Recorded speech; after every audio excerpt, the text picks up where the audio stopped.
Sunday के बाद Monday आता है, मंडे के बाद ट्यूसडे, ट्यूसडे के बाद वेडनेसडे। आपको पता है ये फीलिंग ऑफ परमानेंस है आपके लिए। अगर कोई आपको बोल दे संडे के बाद सैटरडे, सैटरडे के बाद फ्राइडे, आप नहीं मानेंगे, क्योंकि रेफरेंसेस और एक्सपीरियंसेस बहुत सारे आपने इकट्ठे किए हुए हैं। इकट्ठे कर करके बिलीव की छत बन चुकी है कि संडे के बाद मंडे ही आता है। सूरज पूरब से ही उगता है, पश्चिम से नहीं उगता। ऐसा कर करके कई सारे रेफरेंस की आपने छत इकट्ठी कर ली है उस बिलीव की कि सूरज पूरब से ही उगता है। ठीक उसी प्रकार आपने अपने बारे में कई गलत रेफरेंसेस इकट्ठे करके गलत छत तो बिलीव की नहीं बना दी।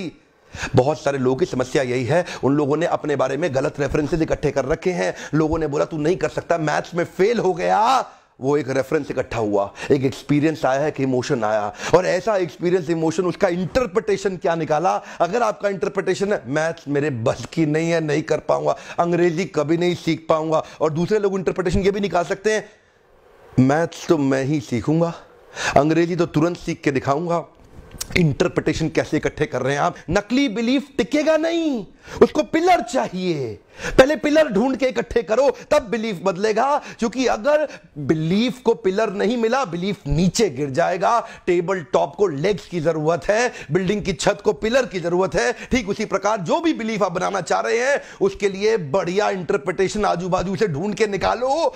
ऑप्टिमिस्टिक आदमी नेगेटिव परिस्थितियों का भी बढ़िया इंटरप्रिटेशन निकाल देता है, लेकिन पेसिमिस्टिक आदमी पॉजिटिव परिस्थितियों में से भी गलत इंटरप्रिटेशन निकाल देता है। इसीलिए पेसिमिस्टिक व्यक्ति के जीवन में फेलियर की संभावनाएं बढ़ जाती हैं। ऑप्टिमिस्टिक व्यक्ति अपने आप को अपनी क्षमता से थोड़ा ऊपर आकलन करके बहुत तेजी से भागता है। कॉन्फिडेंस, फीलिंग ऑफ परमानेंस, उसकी जो फीलिंग ऑफ सर्टेनिटी है ना, बिलीफ है मैं करके दिखाऊंगा। कई तरह के सोशल प्रूफ और सोशल बिलीफ भी होते हैं, कहावतें बन जाती हैं बहुत सारी। वो क्या कहते हैं, अब पछताए होत क्या जब चिड़िया चुग गई खेत। मुझे तो ये ठीक नहीं लगता बिलीफ। हाँ, अब पछताए होत क्या, क्यों नहीं होता? पछताओ ना, अच्छे से पछता लो, इतना पछता लो कि दोबारा चिड़िया को खेत चुगने नहीं देंगे। नहीं तो चिड़िया बार बार आकर के खेत चुग के ले जाएगी, आपका जिंदगी भर खेत चुगती रहेगी। अगर आपने तुरंत बाउंस बैक करके पछतावा करके सही करेक्टिव एक्शन ले लिए।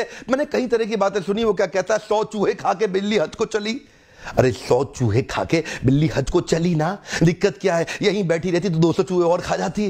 अरे हज को जाएगी, हो सकता है थोड़ा बहुत इंप्रूव करके आए। इसलिए कई सारे सोशल प्रूफ होते हैं, सोशल बिलीफ होते हैं, जरूरी नहीं है वो सही हो, लेकिन वो फीलिंग ऑफ परमानेंस बन जाते हैं। मेरा एक पार्टिसिपेंट गांव से आया था मेरे ट्रेनिंग प्रोग्राम में। मुझे बोला, मिस्टर बिंद्रा, मेरे पिताजी मुझे बाहर निकलने नहीं दे रहे गांव से, मैं जिंदगी में बहुत कुछ करना चाहता हूं, मेरे पिताजी ने रोक दिया। मैंने पूछा क्यों?